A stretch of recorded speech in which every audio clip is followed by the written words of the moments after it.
Hey everyone, I have a really sad announcement today.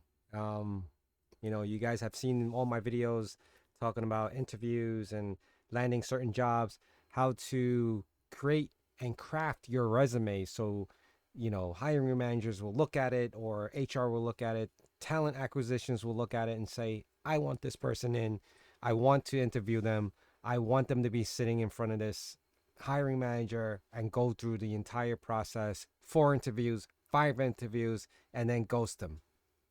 Yes, that's exactly what happened to me. But, but today's sad news is I'm really, really upset. Tomorrow will be my last day of full remote by choice, which is crazy. I am leaving a 5 days a week job. I don't want to disclose how much I'm making, but you can probably take guesses, and you actually comment below, and I'll hint to you if you're right or wrong or even close to it. But I'm leaving a full-time remote job doing cybersecurity from a lead role of managing over 9, almost 10. I think it's 10. I've lost track. We hired so many people. I've actually went through the whole entire process of hiring more individuals, pen testers. And why am I leaving? I, I, I'm very sad to leave. And this is by my choice. My choice. I did find something else, and I was offered another position as a director of cybersecurity, but I declined that one. And I was pretty, uh, I felt really confident in that when I was sitting through the interview the entire time. I think it was a total of 3 times or 2 times. Actually, three if you count the recruiter, well, the HR screening call, and then I had two others after that. Both times with the CISO of, no, sorry, the CIO of the company, and they were looking for a director of cybersecurity that would um, answer up to the CIO. They didn't have a CISO. I don't think they were in the works of finding or looking for a CISO. So they wanted someone more hands-on at the same time managing a small team, not too large, definitely not 9 or 10 people. It was maybe even less, more than half of that, the amount of talent that they were expecting this position to manage. So I'm getting to my point. I ended up going through another interview while that one was happening. Actually, I went through 3 interviews. So, total of 3 interviews, 3 positions, 3 different companies. And I went through all 3 of them. And for the sake of this, it was more like, you know what? Maybe I won't even leave because you know how difficult it is to get a full time remote job nowadays. And because everyone's asking for hybrid or coming back into the office 3, 4 days a week, which is insane. But it's a reality, and people are expecting, companies are expecting you to go back into the office. So 3 positions I was interviewing, all within a month's time frame, all back to back. Like in so I got offered for one, I got ghosted for one. Actually, I got offered for two, I got ghosted for one. So 2 out of 3, I would say that's a good run. But even if I didn't choose any of them, it was more like, hey, I got the interview. I'm going to sit through it and I'm going to, make a video. I'm going to talk about it. What kind of questions did they ask me? And I felt like everyone had their own little ways of asking these questions, which was great. I learned a lot from it, especially depending on the position. They want to ask you your managerial style.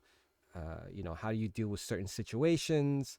Like, how do you combat or remediate certain things if something was to happen? How do you, more scenario based? Like, how do you do this? How do you do that? Because they were expecting someone of more a senior level.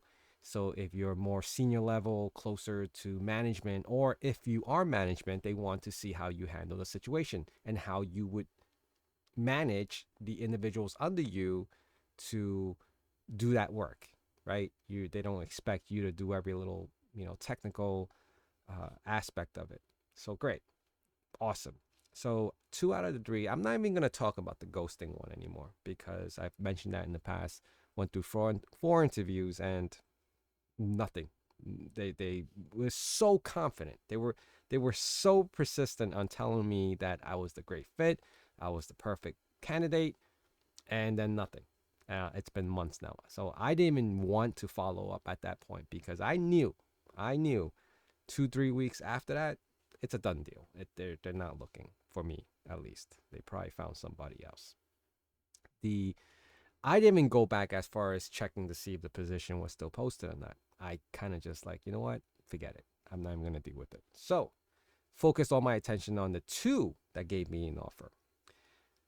And how did I break it down? I would say between the 2, the salary range was probably off by like a couple of $1,000s. So it wasn't very significant. But considering both of them were hybrid, they required 3 times in the office. One of them had a pivot of Wednesday. Everyone had to be in the office. So that was like the get together day of making sure everyone was in the office and you had to be there on Wednesday. So you couldn't choose Wednesday as a work from home day. Now, the other company is you can only apply for work from home after you completed your 30 days. Now you apply and make it sound like, they may have an opportunity to decline it, but no. I actually know someone that works there, and that's not the case. It's just like, they do this probationary period of 30 days. You have to complete it, go inside, go into the office 5 days a week, which is going to be like crazy torture from working full remote for 5 days and then going into the office like instantly 5 days. It's going to be a drastic change for me, at least. Now, I didn't even put myself any gaps in between transitioning from position to position. So, with that being said, and that's for personal reasons, right? I have dependents, and I didn't want to take any gaps in insurance. And when I say insurance, like health insurance or any type of insurance, medical insurance, right? And the reason why I didn't want to do that, because in New York City, if you do not have medical insurance with your organization, you can purchase something called Cobra, and that would cost me, which the last time I looked it up, I haven't even looked it up recently, it was like almost 3,000 a month. And I said that doesn't make any sense to me. So, instead of relaxing for like a couple days or a week and potentially not having insurance for that duration of time that I want to take off, if something was to happen, whether it was for me or the dependents under me, that would be a very expensive break. So I chose not to, and I literally have no break. I'm leaving one job one day, and then very next morning I'm going into the office. So what am I trying to get at? I'm seeing that jobs are still there. I'm definitely seeing that there is a market for more experienced individuals depending on the field that you're trying to get into. And when I say field, it's right now cybersecurity. The roles that I applied for and the roles that I got called in for were mostly, all 3 of them were mostly about incident response. And that's what most organizations are looking for right now. And you're going to see a flood of positions opening up for incident response. The reason why is that no organization can ever omit not having an incident. They're always going to be vulnerable to some type of incident, whereas a legitimate phishing email that comes through, well, I say legitimate, but like a phishing campaign, possibly a real phishing email comes in and someone clicking on it, that becomes an incident. Someone from the outside trying to penetrate and break into the network, that's another incident. You're seeing abnormal IP addresses floating around, coming out from the inside, from the outside, around the world or from different states, and just trying to, cause havoc, right? Or incidents where internally someone launched a software or that relates back to a phishing email, or potentially anything else, loading software that they're not supposed to, visiting websites that they're not supposed to, or just having a hole somewhere that, admins overlooked, or, cybersecurity engineers overlooked, and there was a 0 day that happened. And those are incidents. Not patching, not upgrading to certain versions, and being vulnerable. Those are all incidents. So the position that I'm going for, or the position that I got hired for, is a very blue team incident responder, and I will be a senior in this position. So my point is that, I just wanted to share with you guys. I literally gave up a full remote job that I could have taken it anywhere in the country. I could have went anywhere in the United States.